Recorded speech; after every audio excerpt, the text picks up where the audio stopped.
حضرت موسیٰ علیہ السلام اور قارون۔ ظالم بادشاہ فرعون کے دربار میں ایک امیر آدمی تھا، اس کا نام قادر تھا۔ وہ حضرت موسیٰ علیہ السلام کا رشتہ دار تھا، لیکن اللہ کا نافرمان اور سرکش تھا۔ اسے فرعون نے بنی اسرائیل کو غلام بنانے کے لیے اپنا وزیر بنایا ہوا تھا۔ وہ بنی اسرائیل کے لوگوں سے بہت زیادہ سود زبردستی لیتا اور انہیں غلام بنا لیتا۔ وہ جب محلے میں جاتا تو دولت کو گن گن کر خوش ہوتا رہتا۔ اس کے پاس بہت دولت جمع ہو گئی، لیکن اس کا لالچ بڑھتا ہی رہا۔ یوں متکبر اور ظالم بھی ہو گیا۔ قارون نے دولت جمع کر کے سونے اور جواہرات سے کئی بڑی بڑی صندوق بھر لیے تھے، جن کے تالوں کی چابیاں ہی بہت بھاری تھیں۔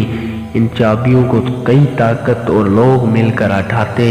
حضرت موسیٰ علیہ السلام نے ہمیشہ دولت کے لالچ سے قارون کو روکا۔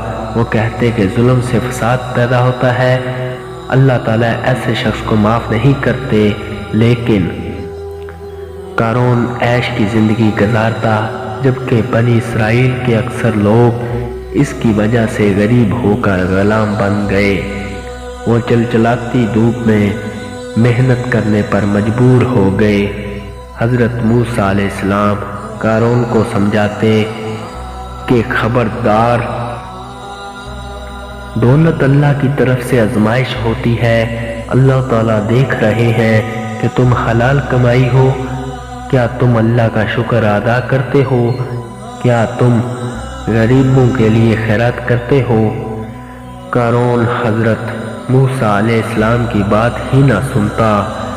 وہ اپنے قیمتی جواہرات اور زیور پہن کر اتراتا پھرتا۔ یہ زیورات وہ اپنی شان دکھانے کے لیے پہنے رکھتا۔ وہ اکڑ کر کہتا، یہ دولت میں نے اپنی عقل سے کمائی ہے، غریبوں کو کیوں دوں؟ حضرت موسیٰ علیہ السلام نے قارون کو اللہ کے وہ عذاب یاد دلائے جو پہلے زمانے میں اللہ کے نافرمان لوگوں پر آئے تھے، لیکن اس پر کوئی اثر نہ ہوا۔ بنی اسرائیل کے کچھ لوگ قارون کی انبان دیکھ کر بہت رشک کرتے، لیکن ایمان والے لوگ سمجھ گئے کہ اللہ کا انعام صرف اسی کو ملتا ہے جو اللہ کا حکم مانے اور تکبر نہ کرے۔ وہ سمجھ گئے کہ قارون کا انجام برا ہوگا۔ جب قارون فساد سے باز نہ آیا تو اس پر اللہ کا عذاب آ گیا۔ ایک شام خوفناک زلزلہ آیا، زمین ہلنے لگی، لوگ گھبرا کر گھروں سے باہر نکل آئے اور دیکھا کہ قارون کا محل اور خزانوں کے کمرے زمین میں دنس رہے۔